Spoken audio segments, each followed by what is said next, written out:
नमस्कार, आप देख रहे हैं PBT express news live channel और मैं हूं आपके साथ सपना। चलिए रुक कर लेते हैं आज की बड़ी खबरों की ओर। प्रयागराज डिप्टी सीएम केशव प्रसाद मौर्य का बयान। प्राइमरी स्कूलों के मर्जर पर बोले केशव मौर्य, विपक्ष के पास कोई मुद्दा नहीं रह गया, जनहित के मुद्दों से विपक्ष का लेना देना नहीं। भाषा विवाद पर केशव प्रसाद मौर्य ने कहा, उद्धव राज ठाकरे जनाधारहीन हो गए हैं, देश की सभी भाषाओं का सम्मान करना चाहिए, दुर्व्यवहार करना गलत है।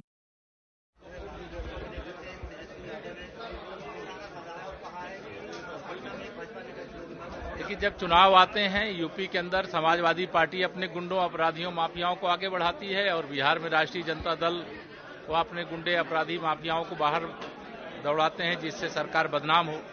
लेकिन जो गुंडागर्दी करेगा, जो अपराध करेगा, जो माफियागिरी करेगा, उसकी खैर नहीं है। जहां एनडीए की भाजपा की सरकार है और उनके खिलाफ कार्रवाई हो रही, वो सब पकड़े जा रहे हैं और राष्ट्रीय जनता दल या समाजवादी पार्टी को इस मुद्दे पे कोई फायदा नहीं मिलना, क्योंकि आम जनता जानती है कि गुंडों की पार्टी कौन है और सुशासन और विकास करने वाली पार्टी कौन है।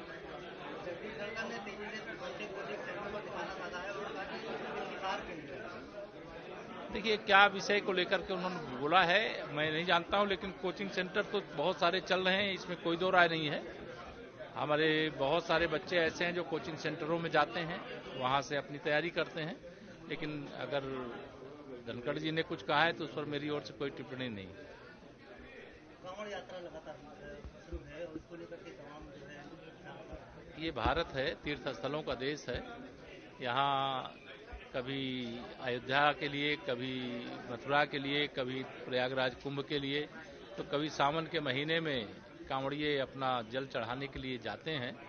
और हमारे देश में, प्रदेश में जहाँ भाजपा है वहाँ कांवड़ियों का, भक्तों का स्वागत है, पुष्प वर्षा है, उनकी सुरक्षा है और कोई गड़बड़ी न होने पावे किसी कार्यक्रम में, इसकी लगातार चिंता की जाती है।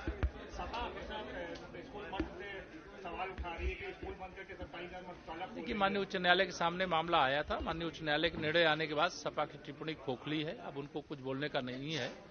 लेकिन शिक्षा को लेकर के वह काम बात न करें। भारतीय जनता पार्टी की सरकार थी, श्री राजनाथ सिंह जी शिक्षा मंत्री थे, उस समय उन्होंने नकल अध्यादेश लागू किया और शिक्षा की गुणवत्ता में व्यापक सुधार हुआ। समाजवादी पार्टी की सरकार आई, उसने नकल अध्यादेश को समाप्त कर दिया।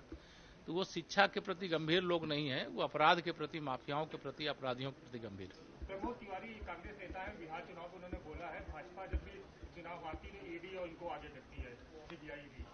हम मतदाताओं के बीच में जाते हैं और मतदाताओं का आशीर्वाद पाते हैं और 2024 लोकसभा चुनाव के बाद 4 राज्यों में विधानसभा के चुनाव हो चुके हैं, जिसमें 3 राज्यों में कमल खिल चुका है, भाजपा की सरकार बन चुकी है और बिहार में भी बनने जा रही है और आगे जितने भी राज्यों में विधानसभा होंगे वहां बनेगी और यूपी में भी तीसरी बार प्रचंड बहुमत की भाजपा सरकार।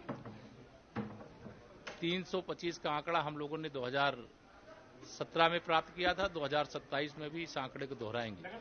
चुनाव की तैयारियां चल रही हैं, जैसे वो आयोग को कराना है, सरकार और पार्टी दोनों तैयार है। 2027 में जो है क्या केंद्रीय मंत्री को वही जिम्मेदारी देने जा रहा है क्या? ये तो आपको मालूम होगा, मुझे मालूम नहीं। फिलहाल इस खबर में इतना ही, दीजिए इजाजत, नमस्कार।